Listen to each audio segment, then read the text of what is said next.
Il n'y a pas si longtemps encore, les tensions entre la Chine et l'île de Taïwan étaient considérées comme une menace pour la stabilité de la région.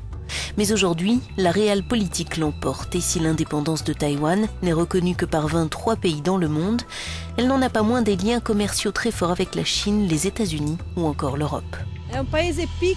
C'est un petit pays isolé diplomatiquement, sans ressources naturelles, mais c'est devenu un leader mondial dans les hautes technologies. Nous allons voir où a commencé le miracle de ce tigre asiatique dans la Silicon Valley taïwanaise, au parc scientifique d'Inchu. Créé dans les années 80, ce pôle technologique compte plus de 400 sociétés, universités et start-up spécialisées dans les composants électroniques et les nanotechnologies. On estime que les sociétés taïwanaises contribuent à la production de 80% des ordinateurs dans le monde. Pour le directeur de l'Institut national de recherche industrielle et technologique, c'est notamment grâce aux liens étroits tissés entre l'industrie et les universités. Même si Taïwan est un petit pays, nous avons beaucoup de filières industrielles et on peut s'adresser à ces filières pour que les choses se fassent très rapidement. L'Union européenne est au 4e rang des partenaires commerciaux de Taïwan. Elle en importe des composants électroniques et y exporte des machines et des produits chimiques. Mais l'île voudrait aller plus loin et sceller un accord de libre-échange avec l'Union, comme cela s'est fait entre l'Europe et la Corée du Sud. Les acteurs européens n'ont en tout cas pas attendu. Cette société belge spécialisée dans les nanotechnologies vient d'ouvrir une filiale à Taipei pour renforcer ses liens avec l'industrie locale et la communauté scientifique. Comme le risque de développer de nouvelles technologies est devenu si élevé et que les coûts sont si lourds, il est devenu primordial pour les sociétés comme la nôtre de partager le risque avec des partenaires extérieurs.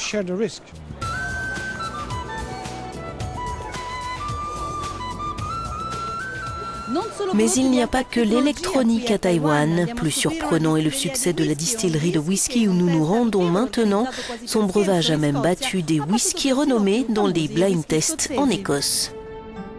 La distillerie Kavalan se trouve à 1 heure de route de la capitale et profite d'un climat propice pour faire vieillir son whisky en un temps record.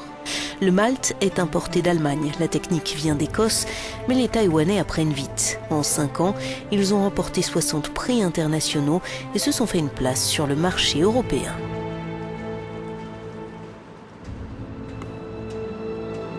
Nous n'avons pas rencontré trop de problèmes, mais évidemment, si l'Union européenne baissait ses taxes, cela rendrait nos produits plus compétitifs sur le marché européen.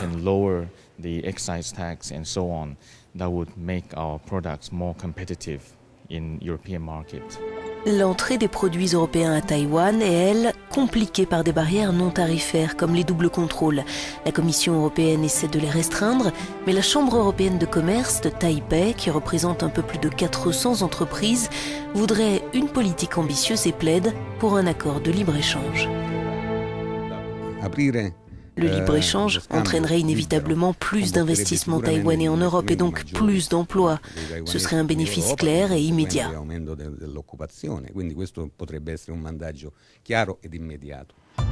Pour Bruxelles, l'affaire est surtout politique. Difficile de négocier un accord avec Taïwan qui serait une reconnaissance implicite de son indépendance sans s'attirer les foudres de la Chine. Mais les récents accords commerciaux entre Pékin et Taipei sont de bon augure.